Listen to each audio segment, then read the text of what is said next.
J'ai été opérée 3 fois par la technique du LASIK et les 3 fois aucune contre-indication ne m'a été signifiée par les ophtalmos. Une première fois en mai 2017, puis une retouche quelques mois plus tard, enfin en 2019.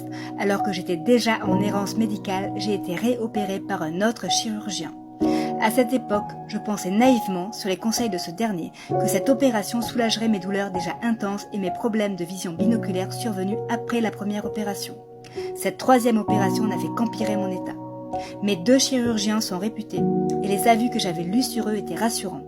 En tout, ces opérations m'ont coûté plus de 5 000 €. Dès la première opération, j'ai ressenti une douleur vive et chronique, une brûlure irradiante dans et autour des yeux. Au niveau de ma vue, mes 2 yeux ne semblent plus être sur le même plan. Au centre droit de ma vision, il y a toujours une tache floue. Il m'est impossible de fixer un point. Les lettres, les images se dédoublent. Les écrans sont une torture. Mes douleurs ne s'arrêtent jamais, même la nuit les yeux fermés. Le matin, mes yeux sont comme collés. Quand la douleur est trop forte, je passe de longues journées dans l'obscurité. Mon état a empiré au cours de ces 7 dernières années, malgré de nombreux et coûteux traitements. J'ai fait cette opération pour raisons professionnelles. Ironiquement, à cause d'elle, aujourd'hui, je ne peux ni travailler, ni écrire, ni lire, ni vivre normalement. Je ne supporte ni soleil, ni vent, ni clim, ni éclairage nocturne. J'ai des aberrations visuelles. Je vois mal les contrastes, surtout quand la lumière baisse. Les contours sont flous et je ne perçois pas certains mouvements rapides. Souvent, je ne vois pas les voitures, ni les obstacles. Je perds mes repères, j'ai des vertiges. Cela entraîne logiquement crise d'angoisse et panique. Je ne peux pas conduire, même un vélo, et même marcher dans la rue peut s'avérer risqué.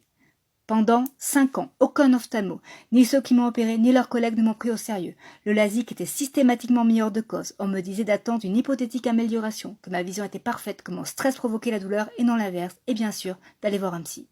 J'ai dû payer nombre de frais médicaux, souvent peu ou pas remboursés, alors même que je subissais précarité, déclassement et isolement social du fait de ma pathologie.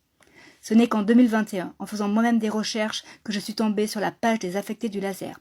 J'ai enfin trouvé le nom d'un médecin compétent et j'ai enfin été diagnostiquée sécheresse oculaire intense et neuropathie cornéenne post-LASIK. Les seuls responsables de mon état sont mes chirurgiens et le lobby de la chirurgie réfractive qui minimise les risques dans des publicités mensongères et silencie les victimes lorsqu'elles évoquent douleur et handicap post-opératoire.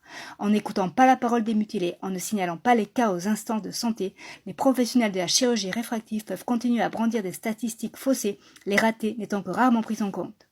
Je sais aujourd'hui que je ne suis pas un cas isolé, contrairement à ce que les chirurgiens prétendaient. Nous sommes des centaines, sans doute des milliers, en France et partout dans le monde.